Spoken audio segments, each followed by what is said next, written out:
Hi, and welcome to the Keys to Therapy. Today's episode is all going to be about being a mandated reporter. But before we get into it, if you can like and subscribe below, that will really help me out. The more subscribers my channel gets, the more it gets out to other people, and the easier it is for me to be able to do these videos and take the time to present this kind of information to you all. So help support me and the channel, and that would be amazing. Thank you. So, mandated reporting. Basically, what it is kind of like a designated title that people in certain professions are given. It's not something you sign up for. It's not something you like fill out paperwork or some sort of application or get some sort of status with. It is basically people in helping professions, often people in medical, teaching, things like that, tend to based off your profession automatically be considered a mandated reporter.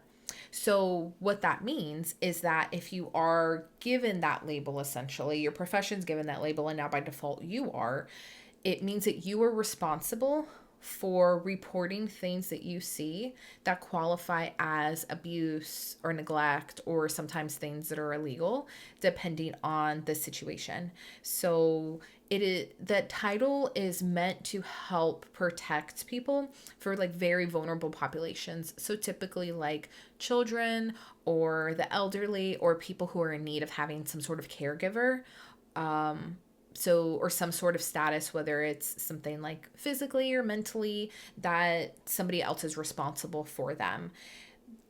It tends to be those populations because they can't always speak up for themselves, or they're not always in a place to recognize what's going on or to change it. So it's up to you to recognize those things and advocate for them.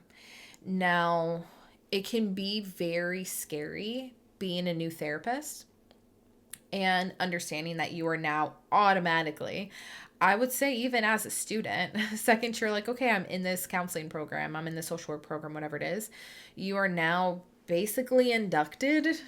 I don't know, can't think of a better word for it. You're inducted into the mandated reporter list.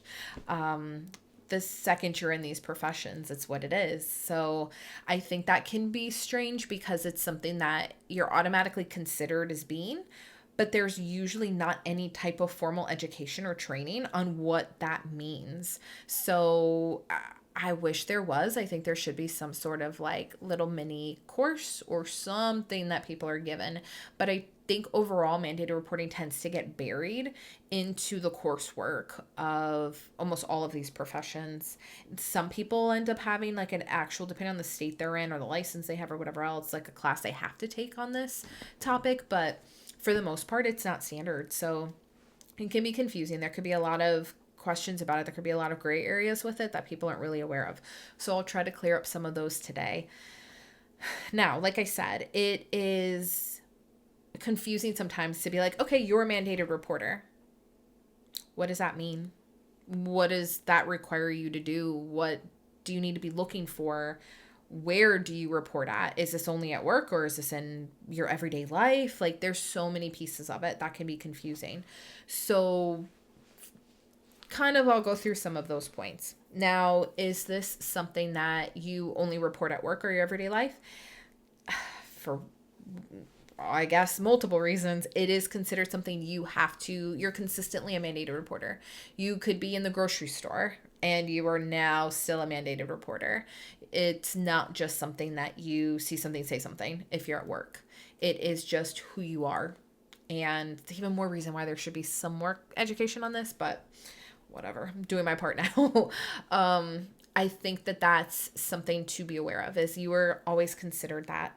So you could be at your kid's school, you could be at a birthday party for someone in your neighborhood, like whatever the situation is, and you're still considered a mandated reporter.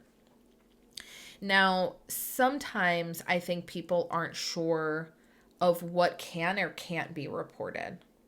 Now, typically with legal issues, as a therapist, there's a line. Really what it comes down to is duty to warn. So if somebody's already committed a crime, there's not much that you can do about it. It is what it is. They're protected by HIPAA. There's not a lot that you can do to change that. But if somebody's planning to commit a crime, then you can depending on if somebody's going to be like severely harmed, then you can report it. But it gets trickier there too. So lots and lots of layers of things to this. But as far as like again, going back to like the mandated reporter side of things, it tends to involve things more so along the lines of like abuse and neglect. So if you are experiencing a situation, say you have a client who is sharing a story with you about something that's happened to them in the past, maybe 15 years ago, something happened when they were a student in middle school with a teacher, and you're like, okay, well, this is a person that they used to work with or they went to school with. This is somebody, this did happen this many years ago. What are the parameters of should I report or not? That's honestly the biggest issue I see with it. Certain things with mandated reporting, clear cut, right? Children being physically abused, the elderly being neglected, any of these vulnerable populations experiencing threats to their life and their basic needs not being met, or but not like, I guess I'm trying to think, there's so many examples. Verbal abuse can be a little bit tricky sometimes, but definitely if it's something physical, there's bruises, there's harm happening, there's things that just are not looking and feeling and seeming right. And a lot of it's going to be instinct, but you also want to have some sort of proof if possible, something tangible to provide. But if you're stuck and you're saying, okay, if it's one of those more obvious things, right? Child has bruises. The person who's responsible, they have like a caregiver, they're severely underweight or look like they haven't bathed. Things like that, clearly reportable.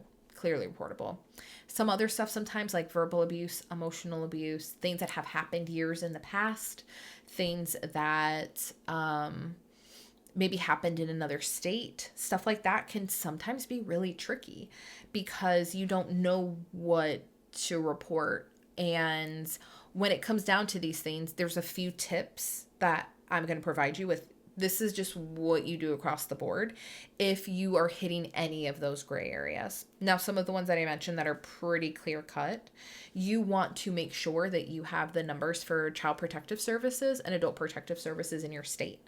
Now, different states are going to call it different things. I know growing up in Florida, it was DCF. It was the Department of Children and Families. And people would say like, they threaten their parents or something and be like, I'm going to call DCF on you. And now, depending on the other states, like here in North Carolina, it's like, I'm going to call CPS on you. So it's things like that. So it's going to depend on the state. But either way, figure out what state you are currently working in. And if you are licensed in multiple states and seeing people virtually, have the information for those states as well. But keep that handy. What are the numbers for Child Protective Services, or their equivalent in that state, and same for Adult Protective Services? So that's a big one. Another one is document everything. If the client is saying something, put it in quotes. If the child looks extra tired, if you've noticed a couple marks on them, things like that, it's really good to go ahead and document that and have that in your notes. If somebody comes in, that's why typically like a mental status exam that you'll have as part of each session or assessment that you're doing is going to say things not just about their mood or their affect. It's going to say disheveled, tired, depending on the wording. I've seen some of them say things like unkempt or neat or things like that, because part of their mental status is not just going to be what they're like verbally reporting to you. It's going to be the entire state of their being. If they're like, oh, I'm totally fine, and you can tell that they haven't slept in weeks, or if they're like, no, I'm good today, and maybe their mood seems okay, and what they're telling you sounds like they're okay, but they're wearing clothes that look like they haven't been washed in days. Those things need to be documented. So if you have a case of somebody that you're seeing and you just suspect something feels off, and a lot of it too is your gut. If your gut is just telling you like, yeah, something just seems kind of weird about the situation, definitely make sure you were taking extra care to document every single thing you're seeing. That establishes patterns. If there is something going on, that also provides you with some proof if you do have to make a report at some point. And it is also just good to give an accurate snapshot of what that person looks like that day, because sometimes patterns aren't super obvious. Maybe it's they looked kind of messy the one day and then they're good for the next 3-4 sessions, and then it happens again. You want to be able to find those trends in your own notes, because you might be seeing a ton of clients and not fully remember. So document everything.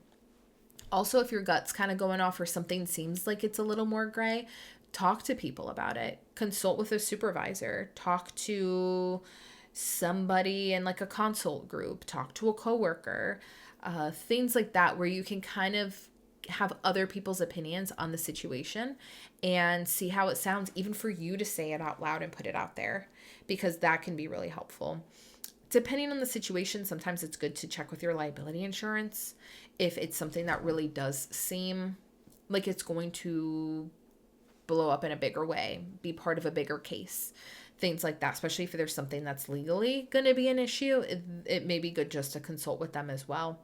But the biggest tip, the most important one I can give you, probably outside of the documentation, because that's a big one too, but the biggest one is going to be, if you aren't sure, if something's eating at you and you're like, you know what, this doesn't feel right, or I think this is reportable, and I'm not totally sure. Say it something like I mentioned the example happened 15 years ago when they were in middle school, and you're like, oh, this just doesn't sit right with me. I don't know if this person's still working with kids. I don't know if there's a statute of limitations on this.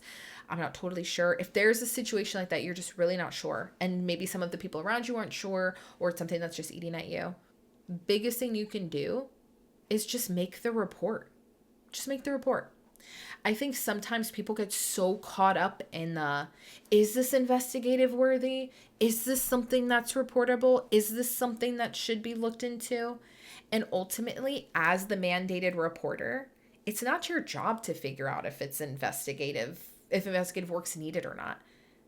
That's for the people who are taking the report and who are the investigators. And I think sometimes we forget that. We almost feel like we're getting ready for court and we need to establish all of our evidence and have our entire case ready to go, when that's not our job. We don't need to do that part. If you clearly see something is wrong and you have this feeling, you have this instinct, you have this worry, this like underlying feeling something's happening, report it. The worst thing that can happen is they say, that's really not something that we can take care of. That really isn't something that we can make a full report on.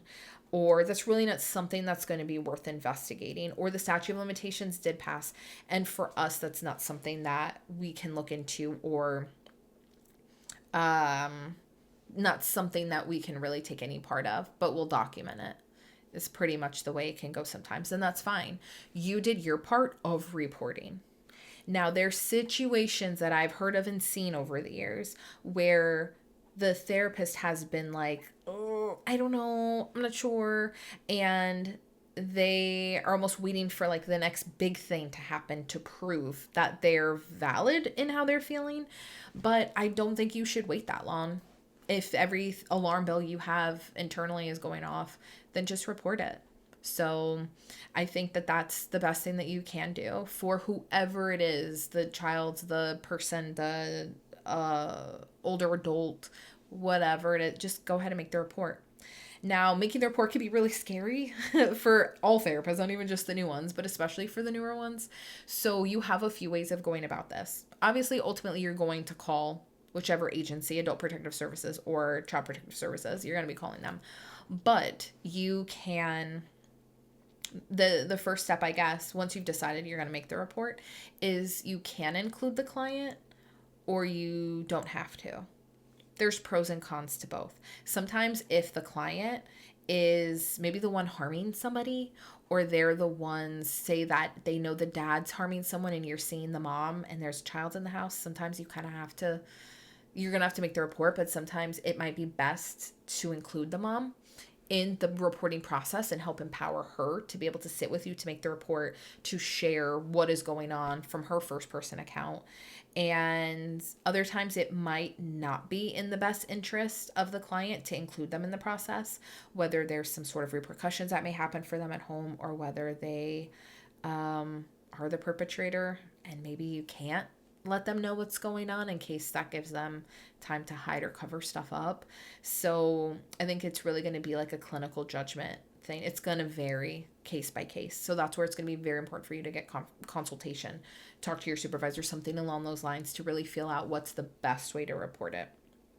I know that when I worked in community mental health, I had a case where I had to make a report that the client was a child and said something, and the one of the parents reported it, and the issue happened when they were at the other parent's house in another state. So the parent came to me very agitated and very stressed, so I made the decision for us to make the report together. So we made the report to the local Child Protective Services of that county. And then they informed us after they took the full report that we needed to report it in the county that it happened, not the county that the child was living in. And so then we had to get the information to make the report in that county and let them coordinate with the county I was working in at the time and figure all of that out. So in that case, one, it was a little bit of a gray area, but I was like, nope, we need to just let other people decide what they need to do with this information. I think it is reportable. They can figure out if it's worth investigating or not. And with the mom's anxiety, I really thought that it was in her best interest to be a part of the process of reporting it, and to inform her of what the possible repercussions could be for the kid and for the other parent and for just the whole system, custody, legally, all of the things that were possibly going to come from that. So I think that it can be very helpful to include them in the process. Now, on the other side, sometimes making that report is going to really hurt the therapeutic relationship. You know, some people are not willing to change some of the things that are going on in their home. Some people may feel betrayed that they opened up to you about things that are going on in their home or have gone on in their past or something like that, and then you make the report. So I think ultimately you can't let that affect whether or not you make the report, but you as a therapist have to come to terms with the idea that by making that report, the client is potentially going to lash out at you in some way, and they may stop treatment completely. And that's just a risk you have to take if you think that there is somebody who's in danger in some way. So that's, I think, what scares therapists the most about reporting is their clients like lashing out, feeling betrayed, attacking them, whatever the situation is. And I'm not going to tell you it's not going to happen, because it could. It absolutely could. But I think if you can be prepared for that outcome and you can get the support and supervision you need, it will make that entire process a lot easier and help you feel validated in your decision. And like I said, if you just continue to document and do what you can to justify why you made the report in the first place, that's kind of all you can do.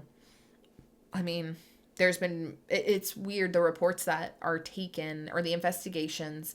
I've seen lots of things where you're like, okay, I made this report, it absolutely needs to be investigated, and then it wasn't.